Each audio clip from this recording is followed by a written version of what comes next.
Walking by faith means moving forward based on our confidence in God, that even when life doesn't give us clarity or easy paths, hallelujah, we will continue to move forward. Lord, malabo. Lord, madilim. Lord, mahirap yung aking landas na nilalakaran.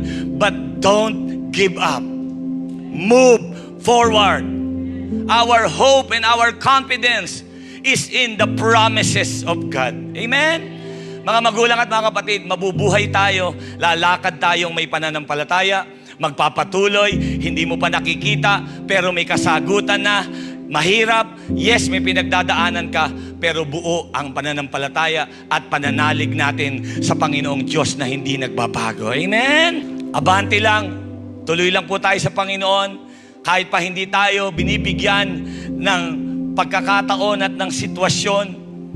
Alam natin, lahat ng nananampalataya at lumalakad at tumitingin sa atin pong Panginoon, sila po yung makakaranas ng tunay na kapahingahan na nanggagaling sa Panginoon.